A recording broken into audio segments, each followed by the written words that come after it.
Thunder Grunt.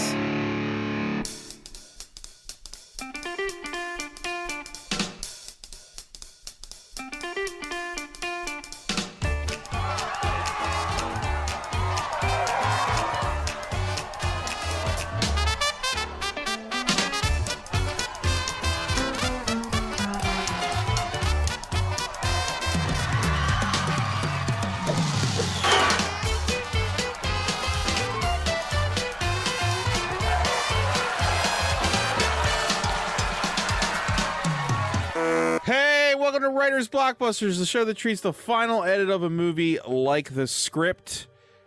I'm Bob Rose, and the other two guys are going to introduce themselves right now.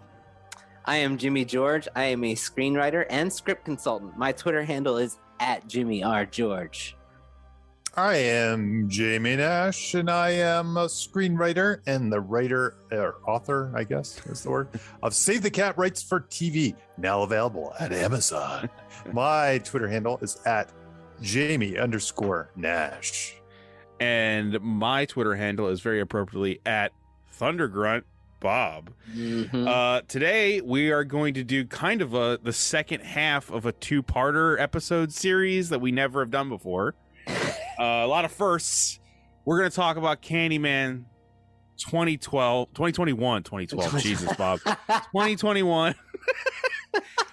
or Candyman 2, as Jamie so lovingly put in the documents file. When I saw it, I was like, "Oh, we're doing shit! I watched the wrong movie." Yeah, we didn't watch Farewell to the Flesh.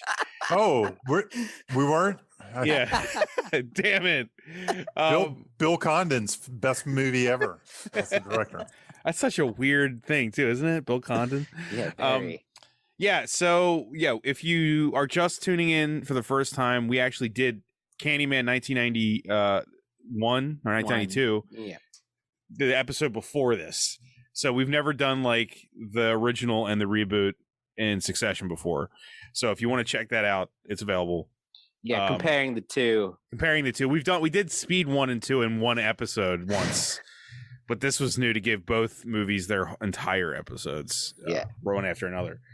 But first, let's talk about the choice to do this movie.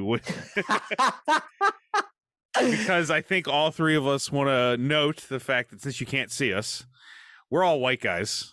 Yeah. Privileged white dudes. We're all acknowledging it. And we're going to talk about a movie that maybe we might miss a few things. Yes. Because of such. Yes, because of our life experience. Yeah. Yeah. Like we even talked to each other before we started recording. And I think I'm the one who said, if we saw this prior, I might have said we probably shouldn't do it. But it's too late now because we're committed. Yeah. We have a rescheduled recording time, and this was the movie we all watched. We're doing it. And we'll do our best to do it justice. Yeah. Interesting choice of words there, Jim. Oh, yeah. Right. Dual meaning. But yeah, I think we just all wanted to call attention to the fact that, yes, we might be dense on a few things because the movie might be saying something we don't even understand. Mm-hmm. I think that might even be true for the last episode. So yeah. Well, at least that one was it was kind of the white POV on this world. Yeah, it was a director, and the lead was this fish out of water character going into a place. So this one spins it back to where to a different POV, and that's really what brings the freshness to it. Mm-hmm. Agreed. As opposed to Farewell to Flesh. Which or isn't Day very of the Dead, I think, is the third one. Right. Yeah. So we don't have the white guy director holding our hands through this one, and it shouldn't be, right? It shouldn't. No, not at all. But also, let's also talk about how we all responded to it, just in general, like before we get into the script. Okay, I'll go first. Go for it. First time I watched it, I was having problems getting into it because of the mechanics of the story that we'll get into, as far as our standard cheeseburger, goal, stakes, obstacles, those things, hero with a problem that needs fixing, those various things. It's not Avengers Endgame. But I felt it, right? I was feeling it. And ultimately I left it. I really, the first time I loved the third act, whereas I had seen lots of criticisms of that being the thing that kind of like made people not like it. For me, I loved the third act. And I love what the movie is trying to do. And I watched it again, and it did grow on me. There's like a meta moment where Anthony says to the art critic, to the snooty white art critic, I'm really surprised at how you're responding to my piece now so positively. And she says, well, it grew on me. And I was like, God, I'm the snooty white art critic who's now responding well to this movie the second time. So the second time around, I pulled a lot of things out, and I responded more to some of the stuff it was trying to do. But yeah, that's pretty much my thoughts on it. Cool. Jamie? Yeah, I think I had, here's the thing. I actually liked it. I liked it for different reasons than I thought. I thought it was going to come more for the depth and the seriousness and get a real intellectual sort of experience. I actually think it plays more like a legacy reboot, kind of like Phantom Menace, or not Phantom Menace. I'm sorry, Force Awakens. I can't believe it's a Phantom Menace. I think it plays like Force Awakens or something, where it takes a lot of the things we liked about the original. It almost replays them beat for beat early on, I think, in a different way, for a modernized way. And then it kind of leans into those things for new twists and turns to kind of, truly be a sequel. And I kind of appreciate it. I think it used some of the things from the original in a really smart way. I liked how the mother reappeared from the original. And I liked how Virginia Madsen's voice was on the tape recorder, even though I was half wondering who leaves the tape recorder in the library. They keep it. Like, here's the tape recorder. We have it in our library. I was like, what? That's the thing. That's just mumbo jumbo there. I'm going to go to my library and try to find those Blair Witch Kids. Maybe they have it in the Burkittsville Library. Everything's being recorded and it always sounds great. But I like the way it played that. But to me, it almost felt like, in the bad version of this is like the Poltergeist reboot, right? Mm-hmm. Where it replays it beat for beat, and they actually fix some things, but in fixing some things, it loses some of the weird charm that the original had. And I think this one's like that, but I think Nia DaCosta really, I like some of her visuals, some of her like almost like Argentino spin on some of the, things like the drone shot, the kill, and some of the weird, I thought some of the visuals really entertained me. And here's one other thing I'll give to her. I honestly think, she's got obviously a huge commercial future, because one of the things I really liked about this, 90 minutes long. And it felt like it should be 90 minutes, and it moved for that reason. Maybe some of those slowdowns that I found in the original, if you go back in the last podcast, the late lock-ins, all that stuff, I thought they didn't bother me as much because it moved so fast. Mm-hmm. So that was my take on it. Yeah, and I gotta say, I'm somewhere an amalgam of both of you. I really like this movie, and I watched it twice. I found it, I kind of think I said to you guys, I found it to be something I knew I was gonna like, but I don't know if I would use it as a teaching thing, but that usually doesn't matter to me. That doesn't register to my brain. That's my role in this podcast, isn't it? Sort of, to be that guy. So yeah, no, I found it number one, really beautiful, as Jamie was saying. She absolutely has a pretty big future ahead, hopefully, because it's just a really well executed movie. But I found it really clever, and also Jamie stole my thing where he said The Force Awakens, because I was like, because by the time I got to the end, I was like, this is sort of The Force Awakens, because it's redoing the first movie with literally the same character, and it's sort of also finishing what that movie didn't. Mm-hmm. It's a very interesting, smart way back in, and I really enjoyed watching it, and I'm really excited for Captain Marvel 2 now.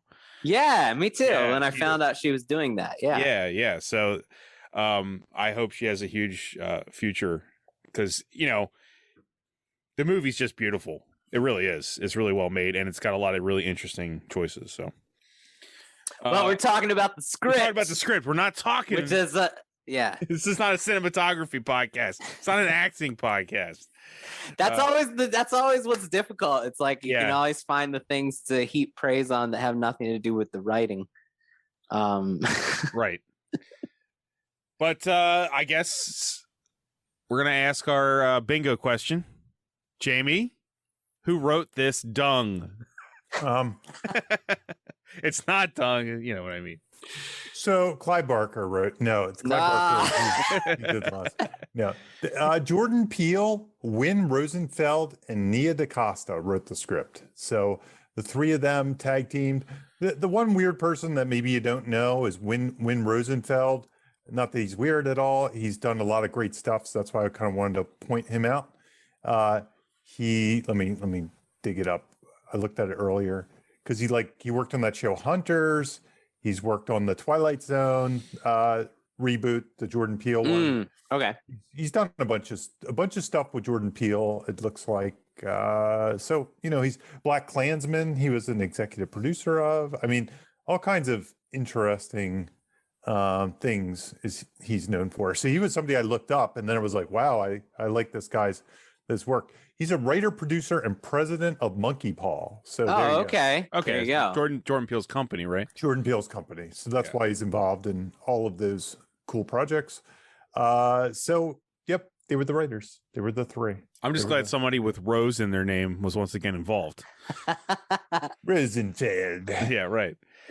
As I was saying earlier, we have already talked in full about Candyman 1992. And kind of the goal here, I think, to some degree, is to compare the two, right? Yeah. By the way, the box office for this one. The box office. I know box office is kind of questionable. We've been doing it because COVID and all that. COVID, but this one wasn't released to a streamer, so I guess it's valid to pay attention to. Opening weekend, it made $22 million, very respectable in the time of COVID, and it's grossed so far 58 in the US and 75 worldwide. Okay. What's its budget? I don't think it doesn't have a budget on this IMDb. My gut says this one feels like it's a little more expensive. Yeah. It feels like they had more. Maybe it's just her visual design is so rich that it feels like they had a little bit more money, but a little bit more money. I think that could be artistry over the budget. Yeah. I don't. So most of these movies like this cost like $5 million. Like that's the Get Out budget, $5 million. I'm sure Jordan Peele got 20 for Us or something, because it was a little bit more, 15 or 10 or whatever he got. This one, and this is just me watching a lot of movies, this one felt more like 10 than 5, but it's more just because of the lush look of it and stuff. So it could just be a director using all her talents and skills to make 5 million look like 10, or it could be they got like 10 or something for this movie. That's why you want fresh talent, right? Yeah, absolutely. Yeah. She definitely brought it, it definitely brought it. As soon as the opening credits hit, I was like, okay. Like outside of the script and everything, it's just like, all right, like I love the whole upside down city thing. Perfect. Yeah. Beautiful. Comparing this to the original one, there's a lot of little points here. It's I feel like we've said a few of them already. But yeah, the biggest one, of course, is the POV shift. There's a great article out there. I'll pull from a few quotes where it's relevant, and right away I'll pull from it to talk about the POV shift in the two movies. Jamie touched on it. First movie is about a white outsider to all of this. And there's an article in the Los Angeles Times called Candyman Explained, and it is an interview with Nia DaCosta, Jordan Peele, and a bunch of other people involved in the movie that specifically they discuss their choices and why they chose to do the various things they did in the movie. And so Nia DaCosta says, the biggest thing for me was to shift the point of view. The first movie is very much an outsider perspective from a white point of view. And this movie is from the Black perspective, and even more specifically from the perspective of Candyman. So that's, dramatically different. And I mean, that's the big difference in the movies. Yeah, and it's one of these things that I think is instructive because when you, I mean, this one has obvious reasons. I think Jordan Peele's gone on record to be a big fan of Candyman before this, and yeah, no, he absolutely has. Yeah. So it makes total sense. But it's kind of that thing I always hint at people, like when you're getting ready to work on a project, maybe do some free writing of how that particular project, even outside, you're not going to get to do Candyman 3 or something, or Freddy or whatever, but even your own project that you invent, if you do some free writing to say, what are the themes that speak to me? How does this speak to me on a personal level? It's one of those first things you're supposed to pitch when you go into a pitch meeting. You're supposed to kind of say, and you could see where if you were going to pitch for Candyman, this new Candyman movie, I keep wanting to call it Candyman 2. If you were going to pitch for it, you could see sitting down, you could see Jordan Peele slowly talking about what spoke to him about it and what he'd like to do with it and stuff like that to make it even more personal. And I think that's the kind of thing you want to dig into in your own projects. If you can find these themes that reflect you, they're going to reflect modern times, modern people, everything else. So I think that's it's amazing how just doing that gives it a totally new freshness and makes it feel new. Unlike, I kind of ragged on the Poltergeist reboot, which really has no new POV to offer, no new freshness. It's just hitting the same beats. But this, you do that one particular shift and suddenly something old feels new again. It just feels different. And there's a lot of room to play with. This is Candyman's movie. Right? I wouldn't say that about the 92. Not in the slightest. No, it's not. But this is Candyman's movie. Right. It's completely different. Yeah. Here's a weird thing about it, though, and to do the comparison thing. I felt Candyman's presence more in the last movie than I did here. And I think part of that is that's this gothic kind of, we talked about how that's almost like a Beauty and the Beast story. And you have his voice more and he's present and it's a love story and all that stuff. And here he really is more of a monster in the shadows when he's portrayed. He's really this kind of killing thing. I mean, yeah. Do you also think that part of that, I felt the same thing, and I think part of that could also be the context, the franchise context of this? Yes, I agree. Look, I'm 39. In my brain, Candyman is one human being, and he has a singular voice. It's Tony Todd. Him not being in throughout the movie, it makes it even feel more absent than it normally would. Yep. I don't think it's unintentional. I'm not saying it's not. that. I'm not. No, it might be intentional. I'm just saying it's different. Yeah, it's different. It's different. It's not bad. I'm just saying that he feels like a lesser presence, even though everything is about him. Yeah. Because I'm like, where's Candyman the whole time in my brain? The feeling of Candyman comes from Tony Todd to me. Yeah, and I think I think between that and Cabrini Green not being there anymore, which was a major thing, like just that they shot there and the colors of it and the people and everything else. That also was the big thing that felt different about this one. That was the only part. I didn't really miss Candyman not being there as much because they were going for a different thing and I bought into it. I did miss a little bit of the location aspect of it. Like I almost, it makes sense. Well, it was gone. It's gone. It's gone. Yeah. I mean, there's nothing they could do about it. For a reason. It's also for a reason. I mean, what I'm saying is, I think story-wise, it's supposed to be going anyway, so it doesn't matter, right? Yeah. Like I don't think they wish they had Cabrini Green to film No. that, They talk about in that article of how heavy it was for them to be touching on the horrors of gentrification and making a movie about that, and then to go to the location that they were hoping to use and for it to be gone and have a beautiful, fancy apartment high rise in its place, where Jordan Peele talks about in that article of how in the new area where the original was shot, on one street you have white people walking their dogs and sipping their Starbucks lattes, and on the next street over you have people getting shot and killed, and the two worlds are right on top of each other, and the white world is completely ignoring the struggles that are right in front of their face. So Also, it was like, right, it's real. It's like it's in the location they were trying to use. And also they were like, wow. From like a writing lesson standpoint and from like an echoing the past standpoint, like Bernard Rose changed the original Clive Barker story to Cabrini Green, changed the character of Candyman because he found a location and he told the story of the location. Whereas you're saying that they went back to the old location and the actual real events of that location made them change this movie itself again. You know what I mean?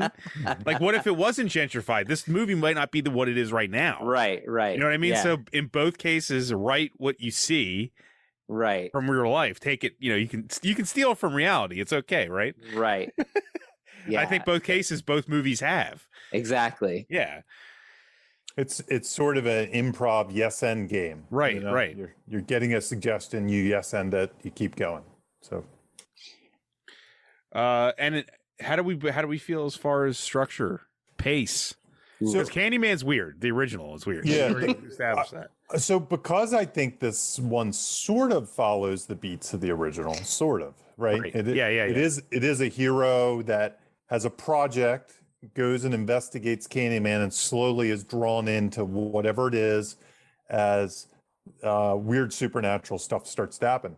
The one thing I appreciate, like I said, it is more condensed, it is shorter, but they also, and I this is where I think they modernized it a little bit. And I do feel like it fits in the Friday night, let's go see a movie genre, as opposed to some kind of more esoteric, straight to video for the horror fans only kind of movie. Right. I think it delivers the kills in some ways just as much as the original, maybe even a little more, because I think they start with the body horror. That's one of the things they added. So they gave it the body horror early, whereas remember when we talked about the original, we kind of said that nothing really happened until the garage scene. Until the midpoint, 50 minutes. Now imagine if Virginia Madsen's character, if Helen was slowly turning into, was slowly having the bee stings, body horror, how different that movie would have been. Right, right. So I think some of that stuff felt more modern. And I appreciated it because I've seen the original and I don't need it to be structured slow and weird like that one was, because I have that one. But this one felt the same, but then it felt different. And then even giving us the killings in the art museum that were obviously supernatural, or the art show that were obviously supernatural very early in the movie, as opposed to the other movie the original, that kind of hides the ball with. Is she crazy? Is she crazy? Is it the gangster? Is the gangster Candyman the attack with the gangster? This movie really delivers stuff much, much earlier and keeps delivering all the way through, which is, again, why I was surprised. I was surprised how commercial it was. And I don't mean that in a bad way at all. It was my wife and I sat down and watched it. We're very entertained by the commercial thrills of it. What you just said, Jamie, like the mystery of the movie. The original, the mystery is she crazy? And the mystery of this is, why is this happening? We know it's supernatural from the jump. There's no, there's no question. It's not, is Virginia Madison nuts? it's what's going on. We know Candyman's real. Right. We've already seen 3 movies. Yeah. We're already down with that. So yeah, exactly. I wanted to ask you guys, since we're getting into structure conversation, I think this brings up another interesting, what is the lock-in? Jamie, do you want to recap lock-in since people might be listening to this for the first time? Sure. Absolutely. I'll skin it a new way every time I mix it up a little bit. So skin the cat. Skin the cat. If you write a log line, the key to writing a good log line is to have a hero, goal, obstacle, and stakes. And the hero, goal, obstacle, stakes, your log line is really the hero, the goal, the obstacle, and the stakes that happen in the second act of your movie. Typically, it's the movie you came to watch. So Indiana Jones is looking for the lost ark. Luke Skywalker is because it's all about George Lucas. Luke Skywalker is taking the Death Star plans to the rebels. Whatever it is, that's usually the movie you came to watch. And the lock-in is when all of those elements kind of are known to the audience. The audience goes, okay, this hero is on this journey to do this thing, or the horrible thing will happen if they fail. Mm. And that's the lock-in moment. Mm-hmm. This movie, where do you think it is? Well, I'm really not sure, and there's a couple reasons why. Well, for the first movie, and for comparison, the first movie was 50 minutes, we decided. Yes.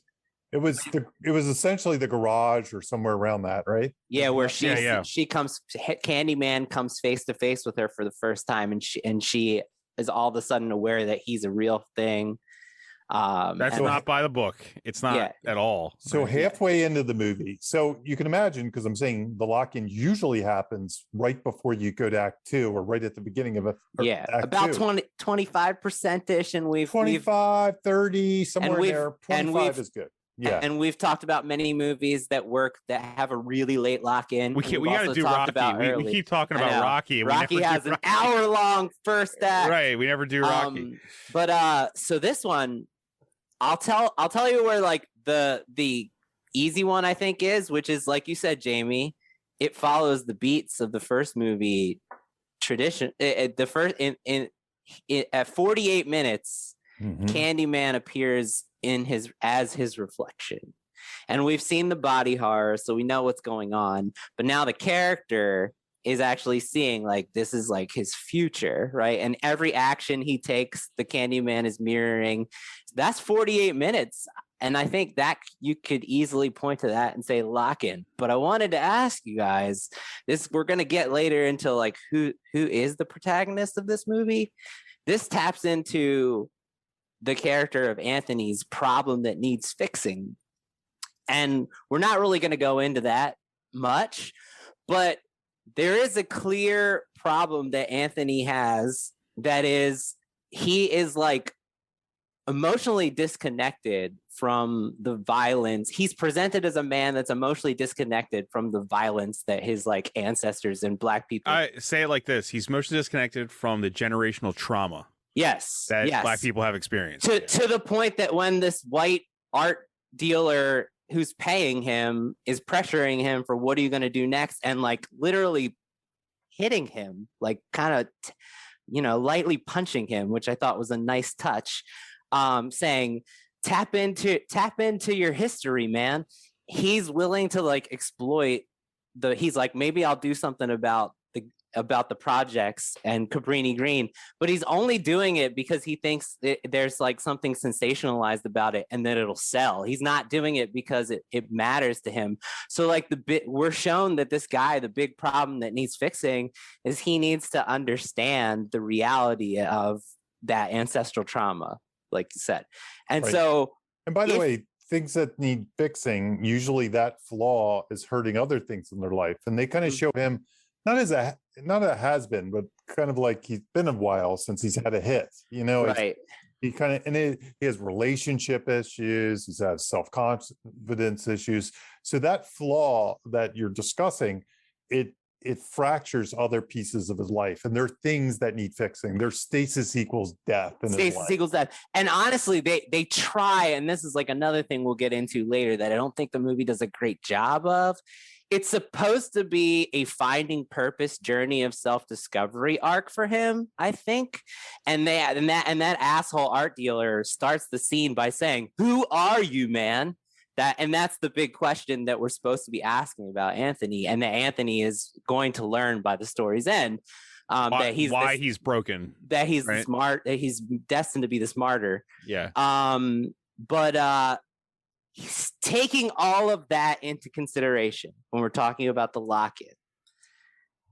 At 18 minutes, when Anthony is starting to do some research on Cabrini Green for his exploitational artwork that he's not aware of, like the true horrors, he is told, he goes there to learn about Helen, and he's like really into the story of Helen. And the guy, our half man, tells him, dude, Burke, it's not about Helen.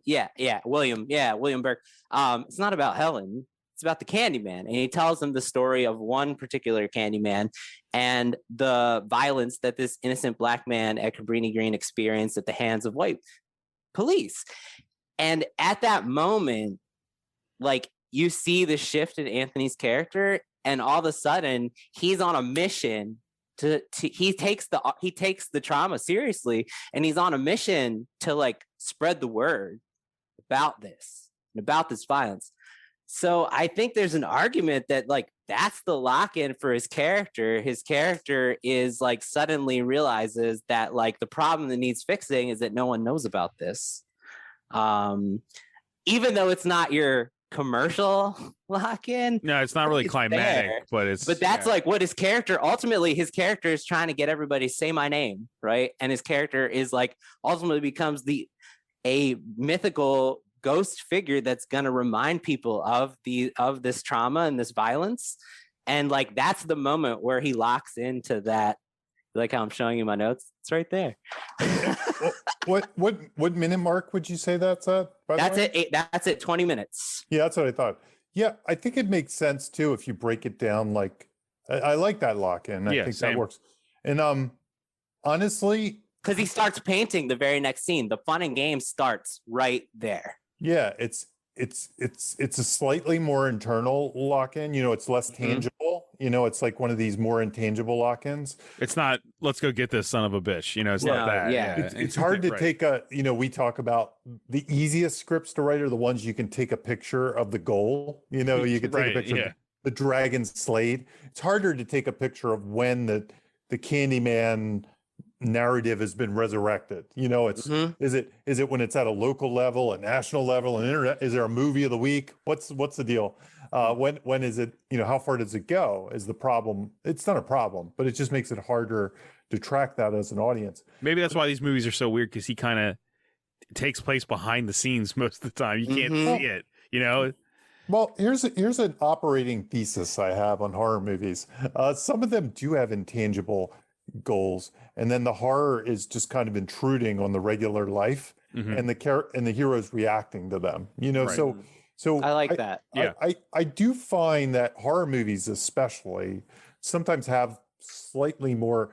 This isn't passive, but passive as in regard to the horror aspects. They're not like taking the action to the monster or trying to escape always. And certainly the other Candyman movie had that, because you could similarly say that Helen, so this might be something, because I like what you're saying and it's kind of opening my eyes.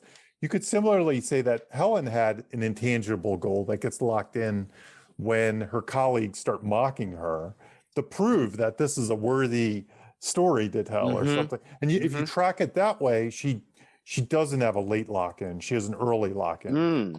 But both stories get interrupted when Candyman starts killing people. It's real. No, but if you kind of watch, when I was watching it the second time with these talking points in place to kind of like explore them, I was like, oh shit, like every scene after that is him trying to prove the existence of Candyman or the importance of Candyman. Every single scene, he's like, he goes to the art critic and says, if you really want to tap into like the work, say his name, right?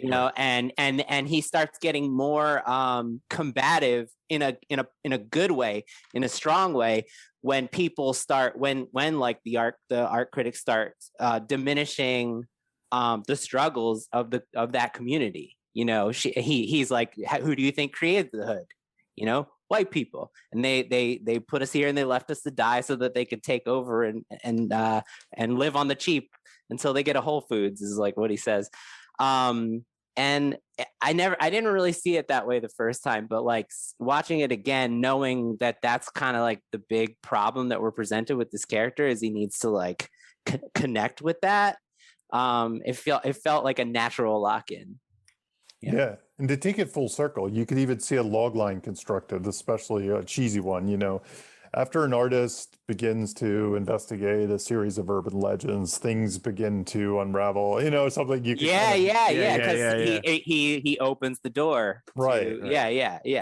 There's a way you can make a slightly, it's not quite as strong of a log line if you're pitching it or something, but you could see that log line. It wouldn't surprise me if that's what IMDb is. It's like an artist begins to investigate the Candyman urban legend and soon finds that it's more real than he thinks, or something.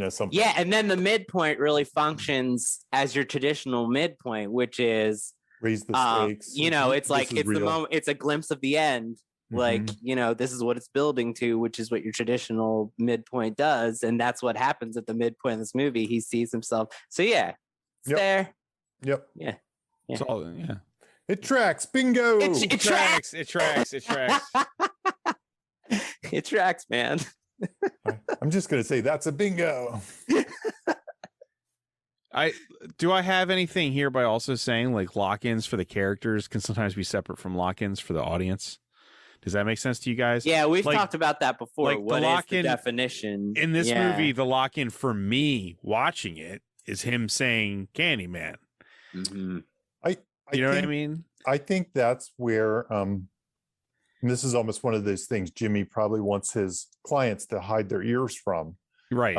Because what I find is, when I teach students, I taught a class this week, I do try to get them to do really tangible goals and really tangible stakes and, all that stuff, not hard obstacle and stuff like that. But I also recognize that some great movies don't have that. Yeah. We've talked about Rocky or whatever. And I think if it feels like an act break, that's enough for the audience. Mm-hmm. Like they can feel something emotionally. They feel a transition to a new world going from act 1 to act 2. They feel a change in the universe, and sometimes that's enough. It's just harder to pull that off because then you're gonna battle attention spans a little bit more. But some great movies are made that way. So it's all about execution. Yeah, right? Agreed. Agree. Yeah, you definitely feel it because like after that moment where he's told that story and his eyes are opened, he starts painting and he says, for the first time in my, like that's his upside down world. He's like, he's driven and he's like, for the first time in my life, I finally feel like I know exactly what I'm supposed to do. I mean, there you go, right? Like, yeah. His art finally has meaning, whereas before it seemed kind of shallow, right? Yeah, yeah. Like that was the whole point. Exactly, yeah. So, Jamie, I think you said if you feel it, that's a good way to that's a good way to articulate it. If you feel it. That's where the skill comes in, right? Yeah. Not everybody can make you feel right. It. Right. If you don't do your standard, Marty's in the past. Yeah, for better or worse, it's always harder to finesse something than to brute force it. So, not brute forcing it, but just nailing it. Nailing it is much easier than hoping that people get what you're laying down. But if you're a great artist or a great writer, doesn't mean that nailing it is a bad thing at all. I mean, great writers nail it. They nail the lock in all the time, and it is an easier way to approach things. If you're struggling like with your pacing or your structure, I would highly recommend you try your next script as one that nails the lock-in because it's easier, it's more instructive, you'll learn a lot. But there are some stories that call for feathering it in, finessing it a little bit. Yeah. And I think speaking of how horror movies handle this, I'm trying to do my transition thing, Jamie. We always talk about the 3 types of horror techniques, which I think you should redefine for people. Sure. In this case. Sure. And I'm sort of paraphrasing my Stephen King here. Stephen King, because I never use his words because I never liked his words because he kind of uses 2 words that get confusing. What does he know? Yeah. What is it he uses? He uses terror and something else. And I use dread instead. Because I like dread. It sounds different. And Judge Dredd's cool. I can't think of what he uses. He uses, yeah, exactly. He uses terror and something very similar in my mind. Terrors, yeah. I think he actually says terror horror. Yeah, it's like out. Yeah, it's something like that. It's something. The 2 words are very. But so I use dread, which again, as I describe, is like when you're waiting for that screenwriting contest result, and you don't know if you're gonna, you're just waiting for it to be bad. Or terror, when you actually get the email that says, no, you lose. And you'll never work in this town again. You'll never work in this town again. And then the gross out, which I think we all know what that is. That's when you vomit after you get gore. That's you the vomit woman on your getting, computer screen. That's the really good shot of the woman getting her neck slit open in the art gallery. Like that whole effect was amazing. That's the gross out, right? Yes. Yeah. This movie uses all three. Surprisingly, and this is again why I think this feels more like a more modern horror movie. I don't know that it has a ton of dread. It hits you with the terror a lot. There are a lot of good scare beats. We've talked about scare beats and how these days I've been to many a meeting, not just one, not with one studio, with many big time people that you have heard of that count the scare beats. They count the scare beats in the script and they say it needs more scare beats. I've been approached to do scare passes on scripts. It's a real thing that exists out there. Don't let anybody tell you it's not. And this one feels like it has the appropriate amount of scare beats. It doesn't feel like it's all dread and like again some Sundance kind of horror movie. Like if you saw The Witch or something like that, it might be more about the dread than the terror. This movie definitely seems to have terror, and it also has a lot of gross outs for a movie like this. Mm-hmm. I think the thing that really helped that is they had a ticking clock mechanism, and this is a great example of a ticking clock that's not a clock, which is the body horror, right? He gets stung, and then we're getting an update of that, escalating body horror about every 5 minutes. I tracked it, but I didn't feel it. We had so many other things to talk about. There's like 15 reminders of the escalation of his body horror as it gets bigger and he's slowly morphing into like the physical realization of Candyman. I think that really helps the horror pacing because it's like you can only rot so much, right? You can only go so far, right? But you want to know, like what's happening. Like, is he there yet? Like, what's his arm like? Oh shit! His fingernails are coming off. Oh, it's up. I don't know about you guys, now. but part of me was expecting at some point he would just rip his own skin off and like turn into Tony Todd or something like that. I was like, is that what's gonna? I was kind of expecting that. I'm not saying I'm disappointed. Something like that might happen too. Yeah. Well, he lifted up that one scab, and I was like, is his whole just exterior going to be peeled off? Yeah, and underneath is the Candyman. Yeah. So I think they found a way. It's like really organic and motivated. And it's really instructive in that way, like, oh, I need a scare beat. Can you find some way that's motivated of something that we constantly need to be reminded of and see? I think it was really, really well done because it's like when all else fails, let's go back to the body horror, Yeah. Mm-hmm. Yeah. Yeah, I mean, I would just say I semi disagree with you, Jamie. Mm-hmm. I thought that this movie, the vibe, I felt like constant dread. I felt like no one was safe. Maybe that was just because I didn't kind of know where it was going, but I didn't feel like I didn't feel comfortable for anyone at any moment. Bob, do you think that's we didn't? It's not on the talking points. Yeah, but another way that this movie, I think one thing I loved about this movie is that they expanded the mythology, not just from the backstory that we'll get into, but they also created new shark fins. When I talked about that horror construction questionnaire exercise, one of the things that I try to do myself and get my clients to do is create visual or audio signifiers that your horror threat is near or just just off skin. So bees for the original movie, obviously. So we already had bees. We already had mirrors. Candy. We already have candy wasn't really used in the old movies, and that's what I like about. Okay, how about the spray paint? The graffiti. The graffiti, yeah. The graffiti, and then saying his name. Just even we talked about in the first movie, just the uttering of his name once, the power of that holds. Like if people keep saying it, shit's gonna go down. And it doesn't, like we saw in the first movie, it doesn't really, the ghost logic, it doesn't really follow the rules in the first movie. Like you don't have to be in front of a mirror to conjure him. So we know already that if you say his name, you're playing with fire. And so it uses all of those things we already know. Plus it adds candy, right? Like And they use that. I think candy shows up like 10 times in this movie, just like a random piece of candy. All of a sudden, we're feeling more dread. And they added the Candyman song, which is a recurring thing. The Candyman. They turned that. Wonka, they turned that into like an extension of the Candyman theme. So I think why I agree with you, Bob, that you feel this dread because they use those shark fins are showing up left and right. Yeah, I think.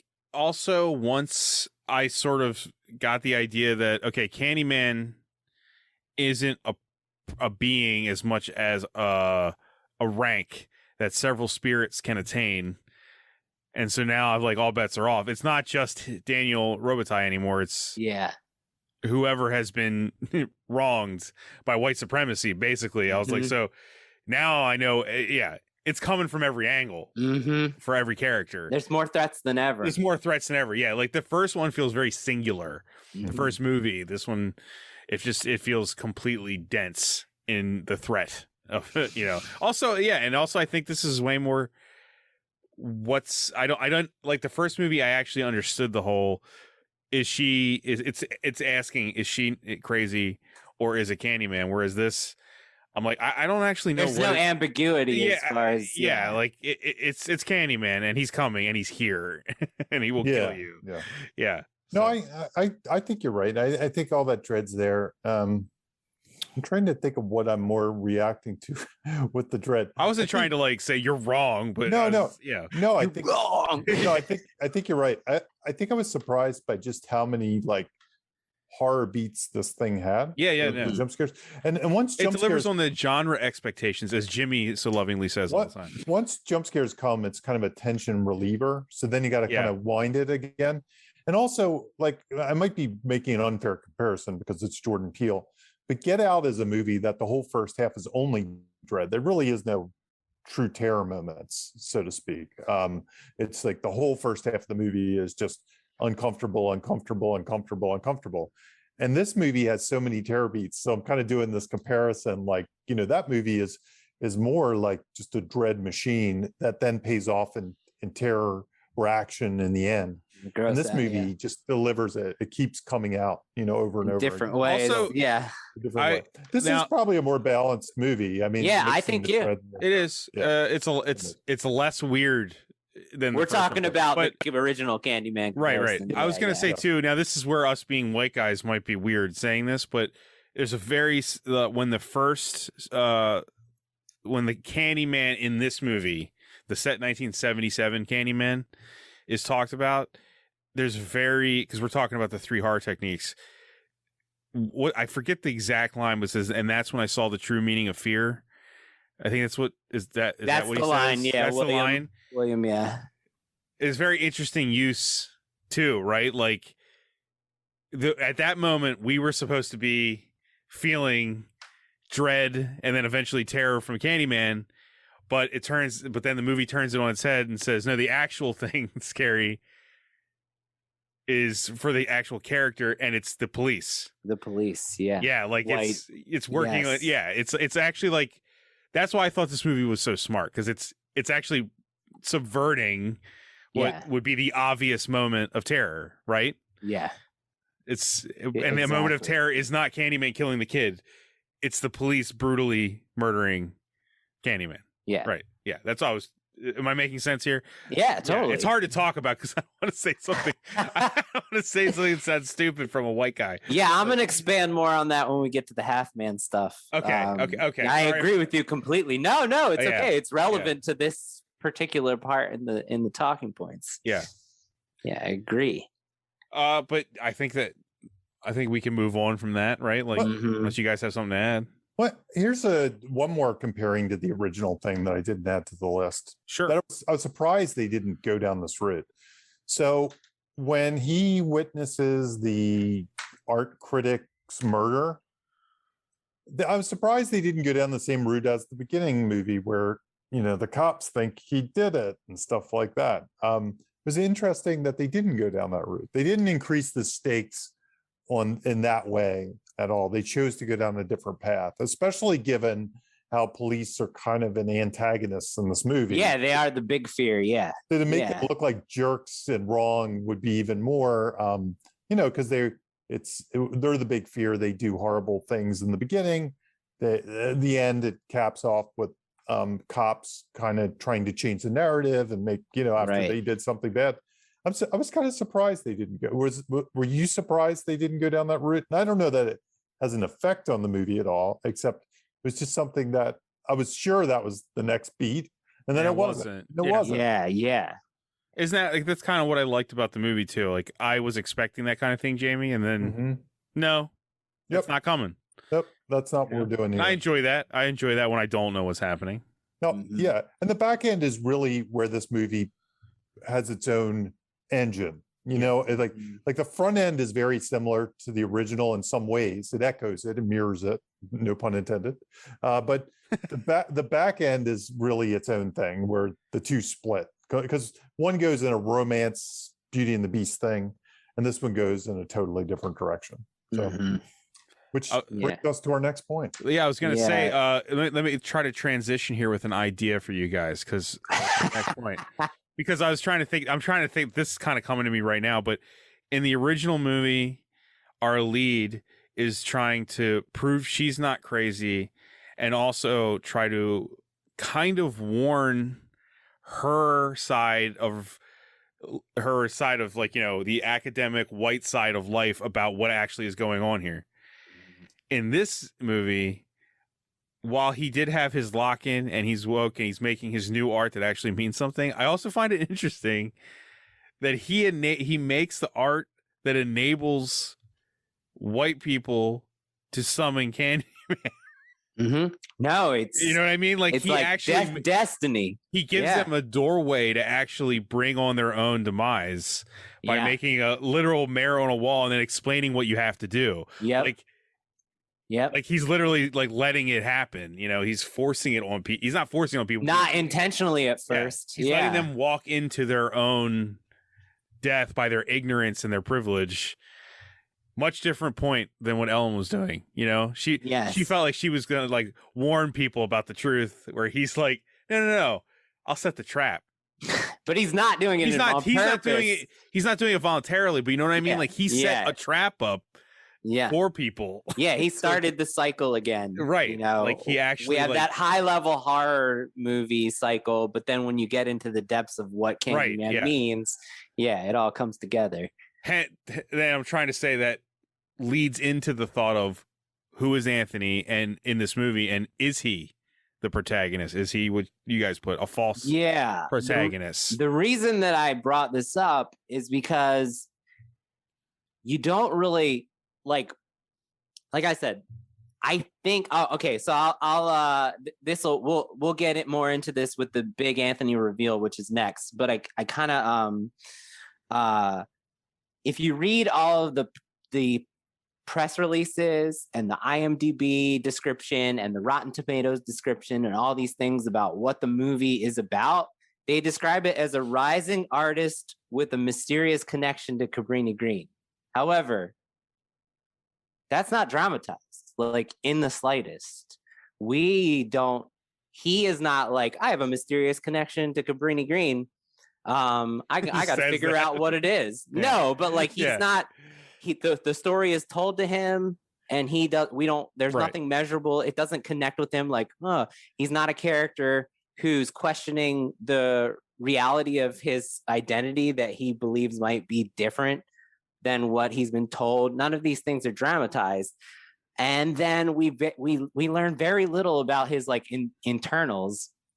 But midway through the movie, when he starts actually metamorphosizing into Candyman, we start learning all about Brianna. We learn about her past trauma, having a father who was an artist who killed himself and she witnessed it. We learn about, she starts to be this character who has all the things in her world that needs fixing. And she starts to take on that like final girl. Now she's a woman, of course, but she starts to take on that final girl archetypal trope figure. Yeah. And she's the one who's being put into all these horror situations and doing the smart thing, right? She's always doing the right thing and the smart thing, just like your classic Laurie Strode. And she's the one who the movie climaxes with her working to survive.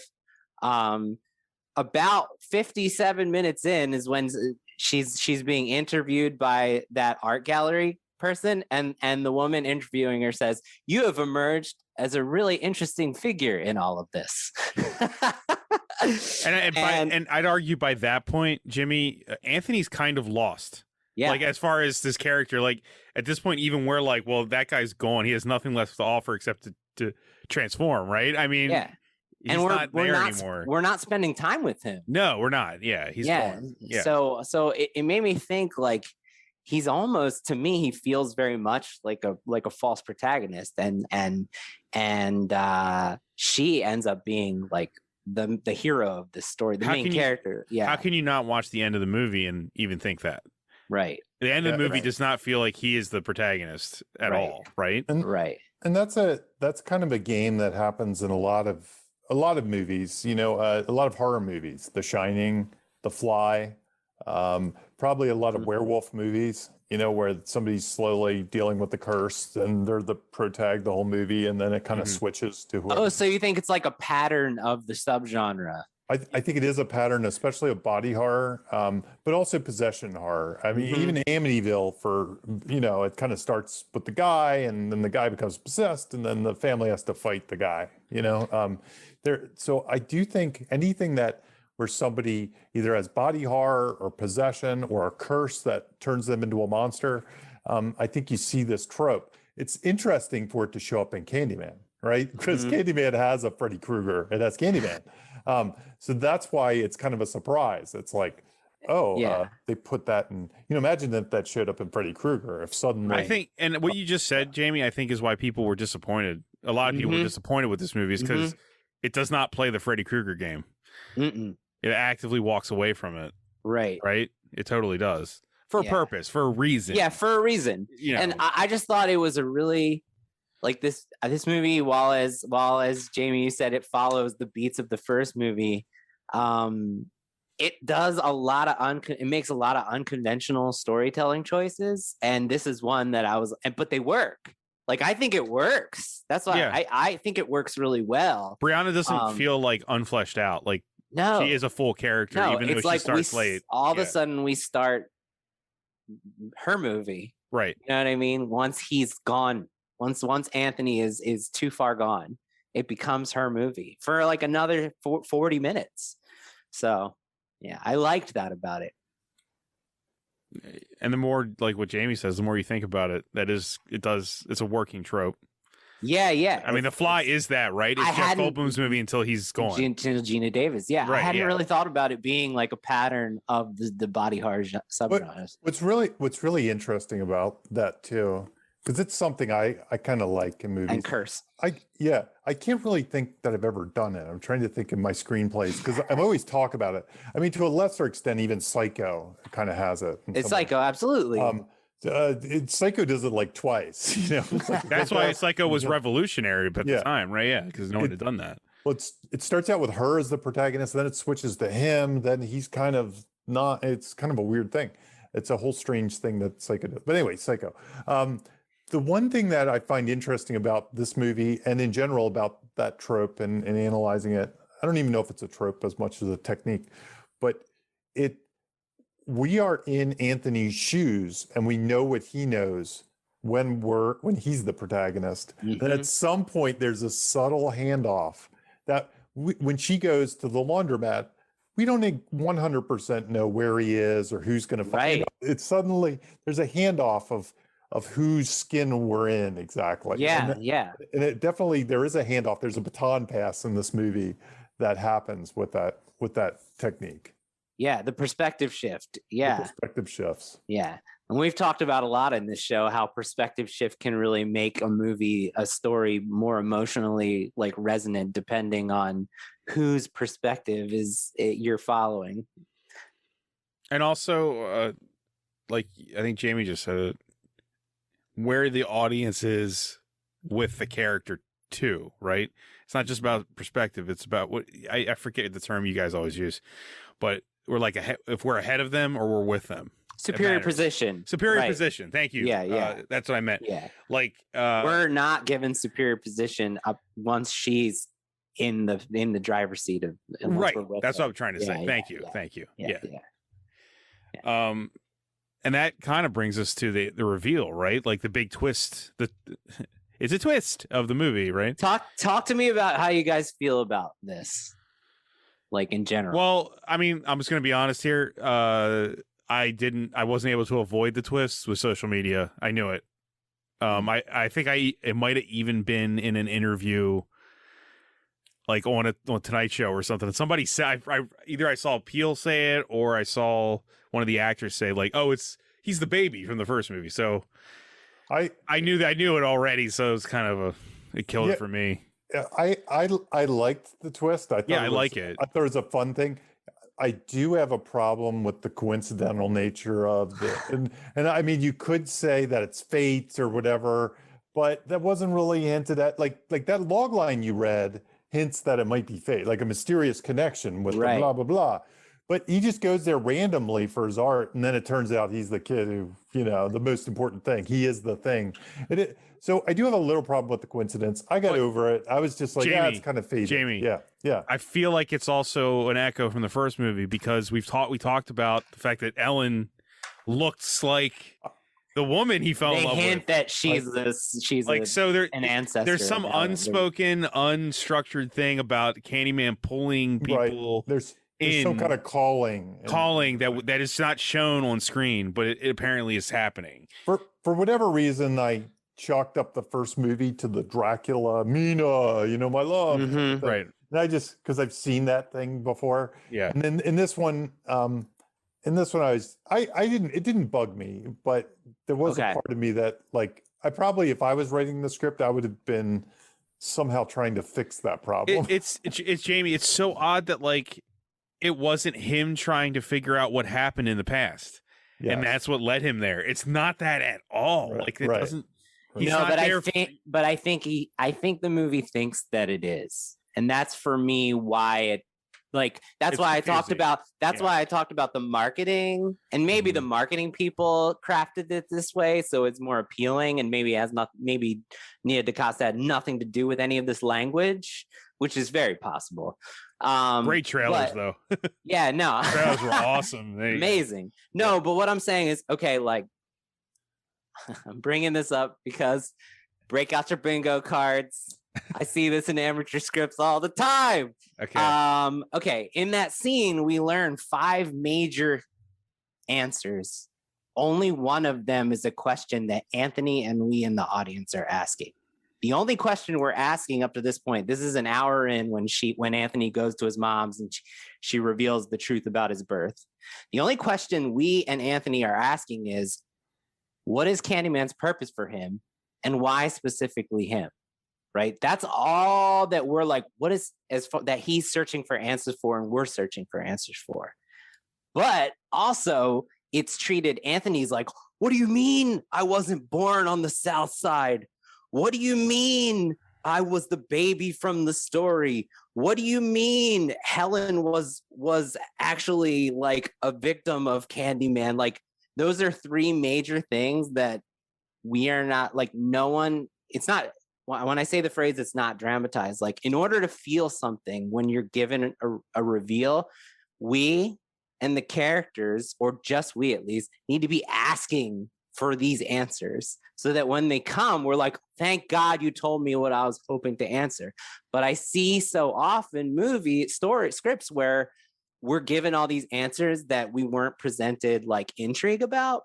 And so I think the reason for me, at least, that it felt like a weightless reveal is that like Anthony was never I went back and looked. His birthplace is mentioned once, 13 minutes when the art dealer's like, why don't you tap into your past? And he's like, yeah, I grew up in the South Side. And the art dealer says, well, the South Side is played. And he's like, okay, well, I'll make paintings about Cabrini Green then.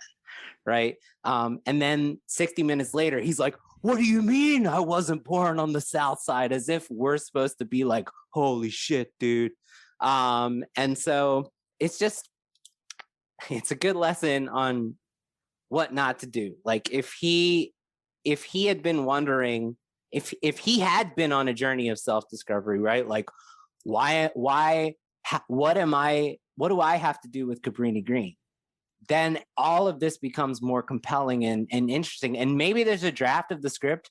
Maybe they shot material. Maybe there's a director's cut where he actually is vocalizing these things, and what's behind his efforts to go to Cabrini Green. And he's like, I feel like I have repressed memories of this place. And God, I feel like now that you're saying it, it feels so odd that it's not there, right? Yeah, and it's not at all. It's very odd. Completely, there's nothing measurable from his character's point of view that he has a connection to Cabrini Green. You can even wrap it into like that motivation of, like, generational trauma, right? Yeah, exactly. Right. That's what I was thinking. Right. You could even wrap it in there pretty, like he didn't easily. He doesn't remember what happened, but he can feel the echoes of the trauma of his people's past. Right. Everything. You know what I mean? But that's not there at all. And but that reveal, specifically that reveal, is treated as if it's telling us the answer for those feelings that he doesn't, that the movie, I think, is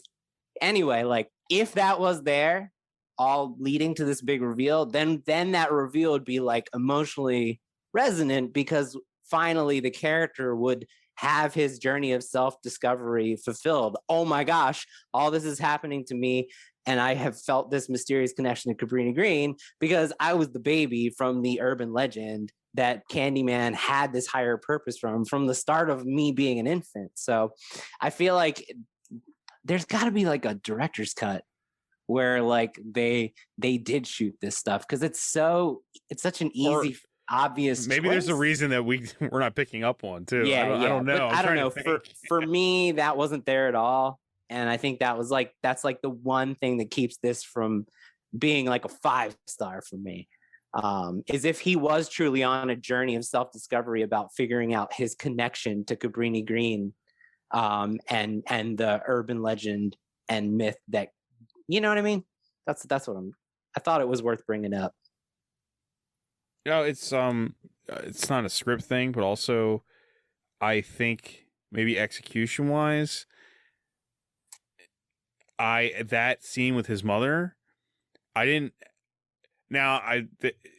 performances. I'm not saying the performances were bad, but I didn't actually realize that was his mother for a while too. Interesting. I don't know. Yeah, because there's so little importance placed on that relationship. Yeah. We get one scene where she's like, Brianna's like, call your mom, and that was like 30 minutes before he goes to visit her.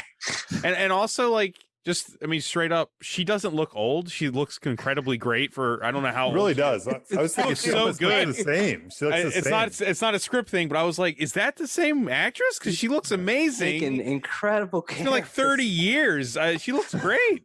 And I was like, that's his mom? She looks like the same age as him. Yeah. So while that's not script, that actually does affect the reveal, because I was like, wait, it was confusing me of what's going on. I was also, even for a minute, was like, is this supposed to be some sort of weird out-of-body conversation? Some flashback with his mom or something? I don't know.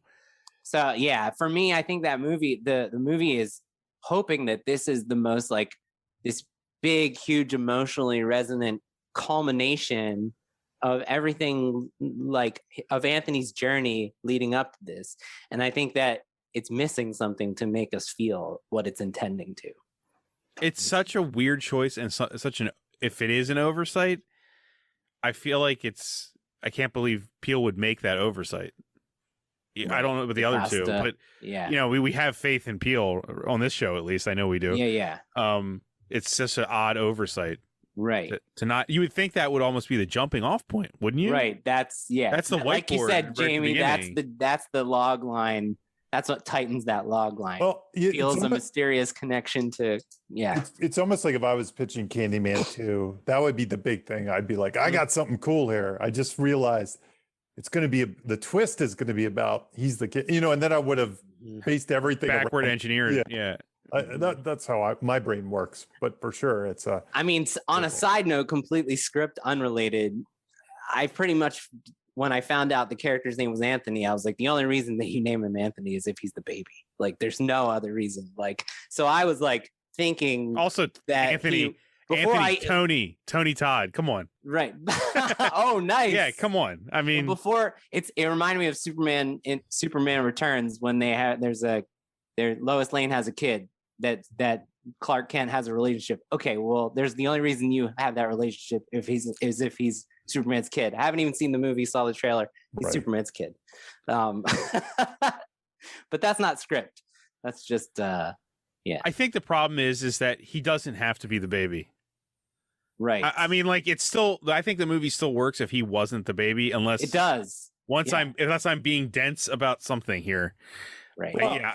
I mean, ultimately, they have to fudge a lot of stuff together to make the baby be important. Like, well, he burned you and he picked you and he did this and he did that. Where really, if they didn't do any of that, it kind of would have been just the half man, as we'll talk about, doing some kind of master plan. Mm-hmm. Unless it was trying to say, like, no, because Anthony was supposed, maybe this is weird, but Anthony was supposed to become another Candyman back in 1992. Mm-hmm. By being burned alive as a baby, right? No, he's some kind of avenging baby spirit. I think that's what it's doing. Yeah, but it's weirdly saying it. It's not saying there's somebody destroyed by violence, and that story is going to become the new Candyman of its age. It's going to further the mythos, and the narrative. Yeah, yes, but they didn't embrace that and tap into that enough. Or really, it's not blunt enough. Really, one of the things that this whole franchise, it's just not measurable. Yeah, like this franchise is about urban legends and storytelling and narratives. So it's almost like that's always the way I kind of view this thing, is like they're creating new stories, and those new stories have a weight and they're real and they haunt you for the future. The pain that they're experiencing. Yeah. But if you bury those stories, something else happens, or they need to get out, or that. I can't quite wrap my head around what all of it means, but I'm always viewing it through the storytelling and the narrative kind of lens. I mean, I'll be honest with you guys. Like, one of the things that messed me up, like, as far as just thinking about the movie outside of the Anthony thing, was I was like, wait a minute. So there was a Candyman that was created in 1977, but then in 1992, another Candyman is awoken, and it's the original Candyman, the 1977 one. Why isn't he active in the 1992 story at all? Because he exists. He was made in 77. That spirit existed alongside the Virginia Madison years. I think it works though, because once they start telling that there's like lots of Candyman figures, then it you sort of can imagine a situation where you're haunted by whatever's relevant. Yeah, you're haunted by the relevant Candyman. Yeah. I hear it's an odd concept, though. Yeah, I love it though. Yeah. I hear James Cameron, like the day after this movie came out, walked in and wrote Candyman's $sign on the door. Just Candyman's. Candyman's. $sign. Candyman's. I do like how, even though like the end credits were like super beautiful and they showed the trauma through the generations, they still had the hero. They had like the hero shot you see in a superhero movie like Suicide Squad, with all the Candymans lined up walking towards the camera in a silhouette. I was like, that was interestingly done. I love it. Yeah, it's like, here's the army of Candymans, Yeah, to remind you. Yeah. But that also is the reason I brought up the 77 was because that brings us to Burke, which frames the movie, sort of, right? Mm-hmm. Yeah. This is my favorite character in a while. I fucking love this character. Oh yeah, he's great. The half man who works at runs a laundromat, right? Jamie, do you want to describe half man? You're the best at conceptualizing these terms. Yeah, sure. Tools, techniques. So Half Man it came out at Save the Cat Goes to the Movies. Blake Snyder talking about monster in the house movies, and he said a common trope was this character called a half man. The most half man is usually somebody that has experienced the monster in the past and has some knowledge of how to defeat it or something. Often has a praise the killer speech, which we've talked about. That's probably another thing.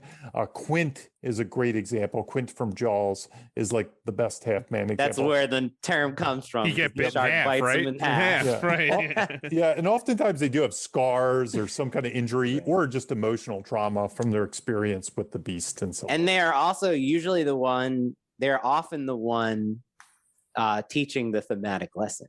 Yes. That's usually coming from the person who has experienced the monster and is trying to open the rest of the characters' eyes in the story world to the thematic lesson they need to learn. Yeah. Tony Todd as the what is he? The mortician in the Final Destination movies is another of my favorites. And a perfect, because Tony Todd, right? Yes. Yeah. Bob, you articulated earlier exactly what I love about this half man. Yeah. Because we are expecting that this guy is going to be butchered by the Candyman, right? Fearing the Candyman, the monster that he survived and is warning others about is white violence against innocent Black people. And white supremacy, specifically the police in this instance, and thought that was like a perfect premise specific choice. Like, wow. What do you guys think about his plan? About the Act 3 when we learn what's happening? I'm not insulting the movie by saying it is a touch confusing what happens there and what he's trying to do. I actually had to look up like a YouTube explain the ending video to kind of help me through it a little bit.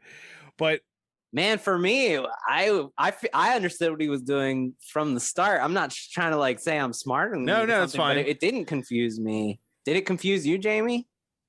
I don't think it confused me. I mean, some of it's loose logic, like whether he was actually doing something supernatural, or to me, it felt like he wasn't. He was just kind of almost reenacting the Candyman thing to have similar stuff play out. And therefore, maybe I'm wrong about this. I only watched the movie once, so I'm reconstructing it.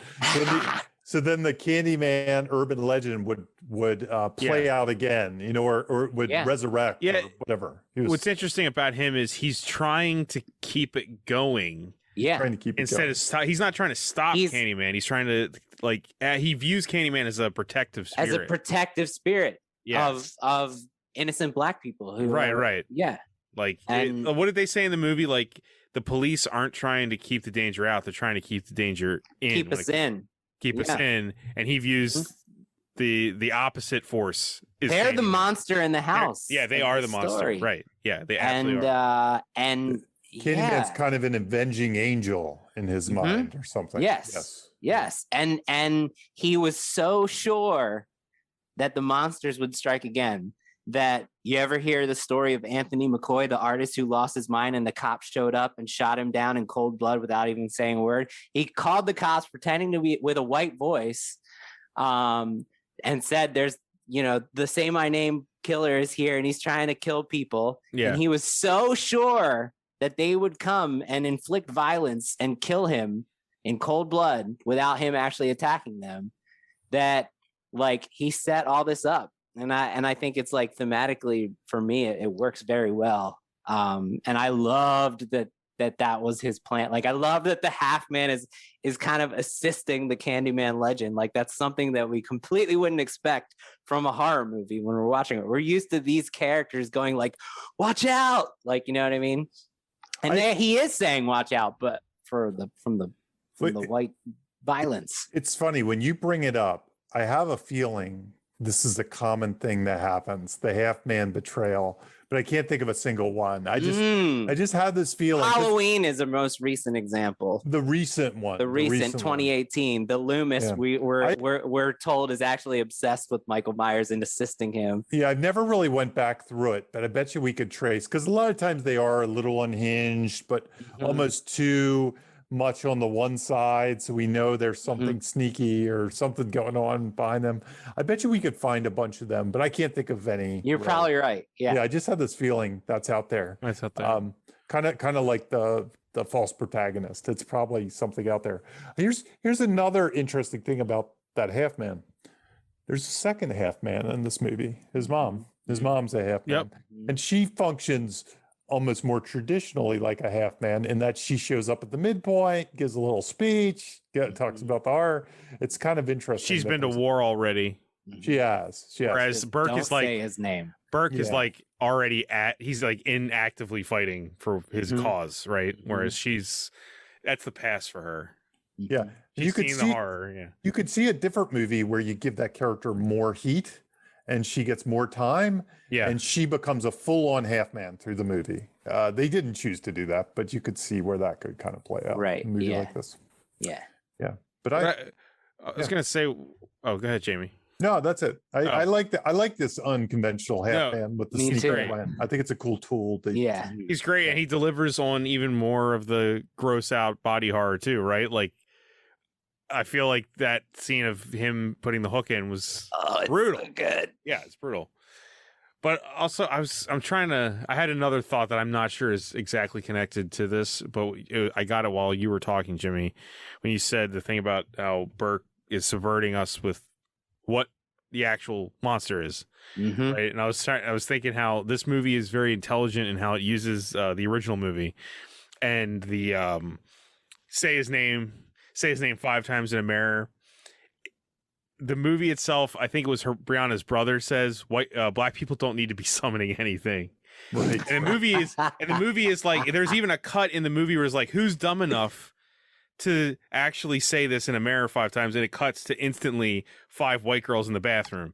Right. There is one black person and she's smart enough to get out of there. Right. I was just saying it's very smart in how it uses the actual like technical mythos of Candyman to say like, this isn't a problem for black people. They wouldn't fool around with this. This is something that arrogant, privileged white people would try, right? I don't know. That's the surface level. Yeah. The surface level of horror characters and their intelligence. I don't feel like that was in any of the original movies. That never. No, I agree with you. Like the actual like saying something in a mirror 5 times. A lot of people wouldn't fool with that, you know. But transitioning off of what you're saying, thematically, I think what they did with the Say My Name, amazing. It's premise specific, and they gave it like a deeper meaning. It's like it's kind of incredible. Also prescient. Yes. Is it not? Yes. I mean, Say My Name, I feel like that's right from social media posts. It's not say their name.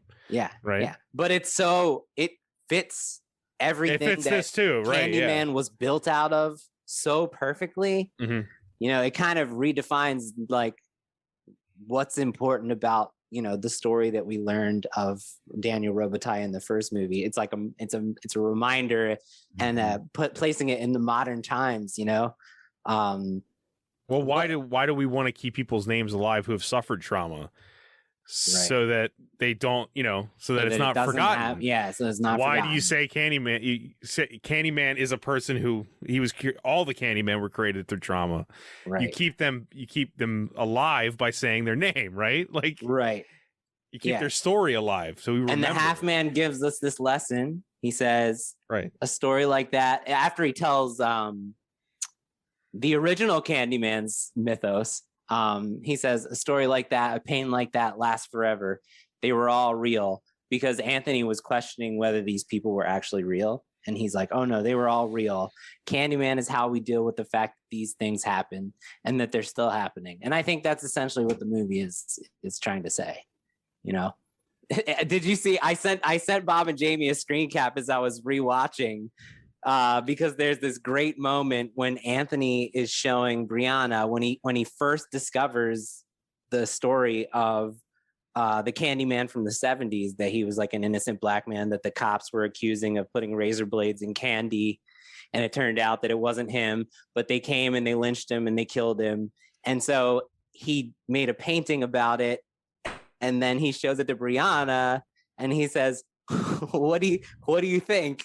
And she says, It's a pretty literal approach.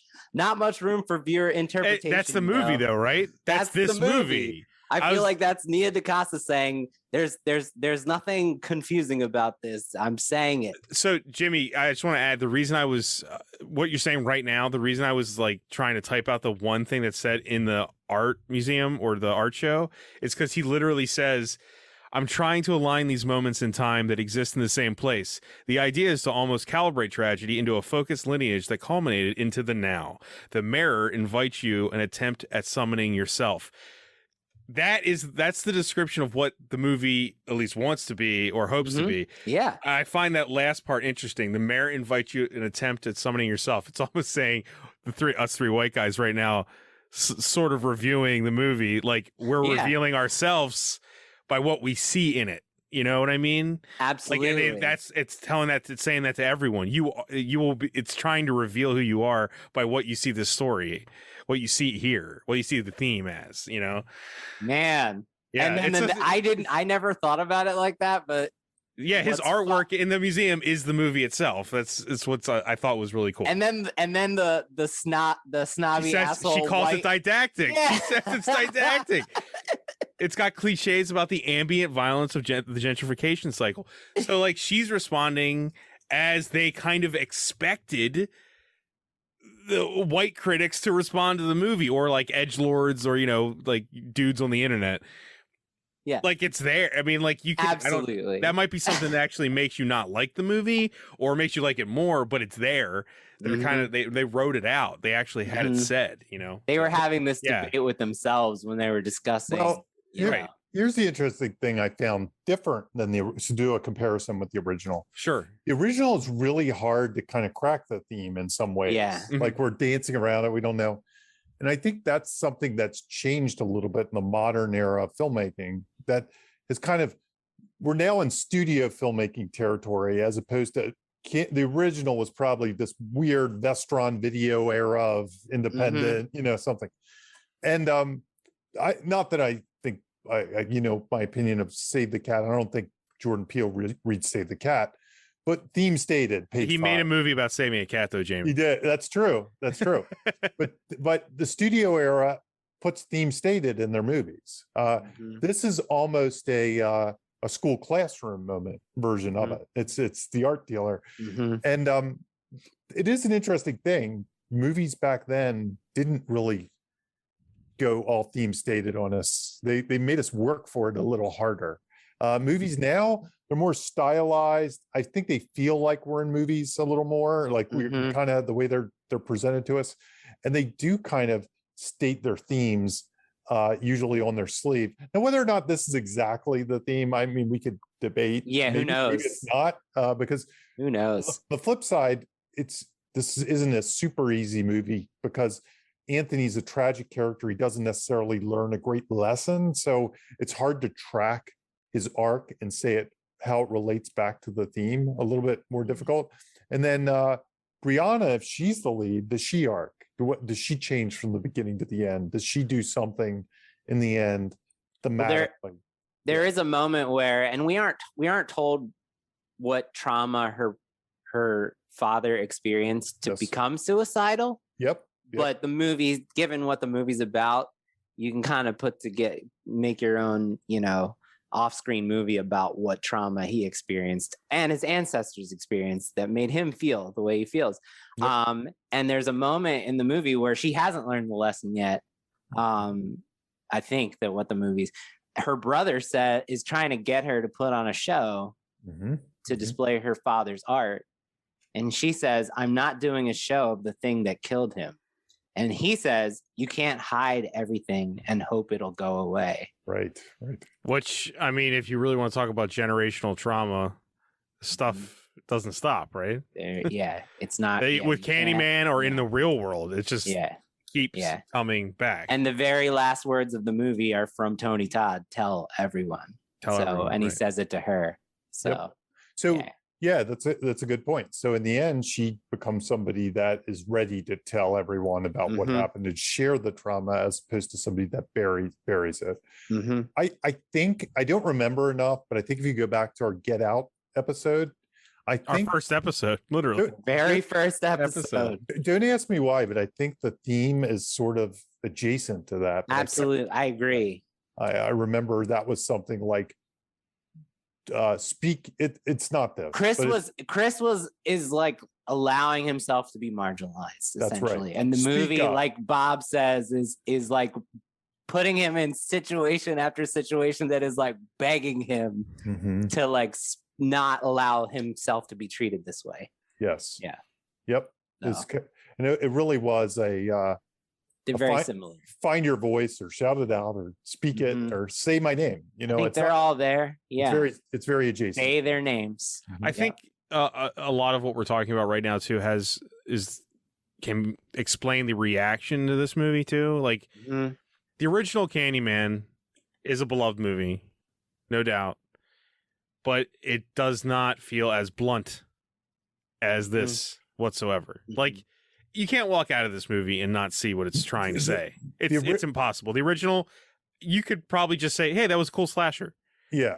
And again, that probably comes back to the POV, right? Right. The well, the outsider's point of view about a white woman directed by a white man, right? Yeah. I think to extent, and I bet this movie gets criticism, but again, I do think it deserves it, and I'll say that at the end for this reason.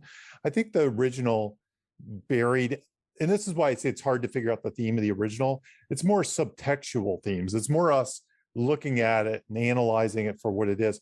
Where this one, it's almost in the text. They're saying the things. It's inherent. Like it's not hidden. It's just like that quote you pulled or whatever that you said, Jimmy. It's hard to misinterpret. Where the original, maybe because it was maybe it had a ton of themes. You know what I mean? It had a ton of things going on because it was all in the subtext of it. It was a little different. However, the reason I don't think this movie should be criticized, again, Save the Cat, page 5, theme stated. This is how modern movies actually typically do it. This is more common than the old way.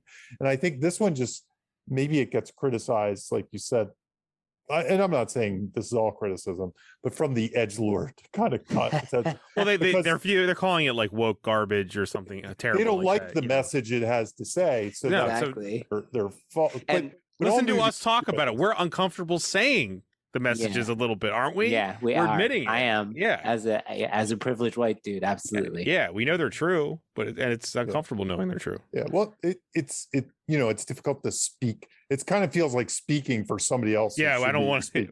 right, Exactly. But I mean, Nia DaCosta, Jordan Peele, they want us to see this movie. They want us to see this message. So we're trying to keep Candyman alive, much like tell others about it. What you just said, Jamie, the mistake here would be assuming this wasn't made for everyone to see. It is. Right. It is. It is. It's not, I think that some bad people on the internet might say this is only for, a certain demographic. It's not. Yeah. It's for everyone. Everyone should hear what it has to say. Yeah. And honestly, from some of the reviews or chatter I saw initially, I tried to stay away from it because I didn't want it to be spoiled before I saw it. But I kind of worried that maybe it did go into the side where it was almost too thematic and too much of a social movie. But again, the reason I really, really liked it was I thought this was as a commercial horror movie as I've seen in recent months. And I thought it was really fun to watch. I just can't believe I saw like 2 negative reviews of it that literally used the word didactic. Yeah. And then I watched the movie and the critic is literally saying that. I'm like, are these people not watching the movies they're criticizing anymore? I don't know. Again, I think that reviewer probably could have written that review before they saw the movie. They probably had a hammer and were looking for a nail, right? To an extent. Agreed. But it is what it is. I think all my points that I wrote we covered earlier, so I'm good. Okay. Unless you guys have something else. No, I think we covered, guys. We did it. We did it. Not only did we get through Candyman 2012, but we got through the Candyman episode. Yeah, and I thought we pulled out a lot of instructive stuff that this does that's different. Yeah. I agree. Both of these movies were difficult to talk about, and it's not just because of the themes. It's literally because they're just they're weird movies. They're really weird movies. They're not your standard cheeseburger. No, man. It's not as easy as talking about Iron Man 2 or something. Yeah. Do we have anything we want to plug? You guys have anything you want to throw out there? I mean, I feel weird after the heavy stuff we talked about plugging, but I do have something happening. We have the Salem Horror Film Fest virtual edition is October 22nd to October 31st, and a film I co-wrote and co-produced, and Bob had a lot to do with as well. What Happens Next Will Scare You will be available all of those days, October 22nd through October 31st at the Salem Horror Fest virtual. So check it out. Cool. Jamie? Other than your book being available on Amazon, I think that's about it. I think Comedy of Horrors is actually playing a festival, but I'm not sure which one. And I'm not sure it's streaming. I'm not sure it's one of those virtual ones. I think you have to go to it. So, I don't want to say go to Arizona or wherever it is. So I can't remember which one it is, but I think it's playing like 2 festivals. So if you see Comedy of Horrors Volume 1 at a festival near you, just know I directed one of those shorts. Go check it out. Hell yeah. I'm excited to see that. Yeah, same. And I think I don't reiterate this enough for anyone listening for the first time. If you want to subscribe, please do on whatever like app you use. You got to look it up through Thunder Grunt. And this is a show on the podcast. So subscribe to that. I don't know. It'll probably come up if you type Writers Blockbusters, but I'm saying make it easy for you. Look up Thunder Grunt. Look up Thunder Grunt. Yeah. Yeah. I think that's everything, guys. So we did it. We did it. Awesome. See you later. All right. Thanks for listening, everyone. Bye. Bye-bye. You have just listened to Writers Blockbusters, a screenwriting podcast featuring 2 professionals and another guy. Available only on Thunder Grunt.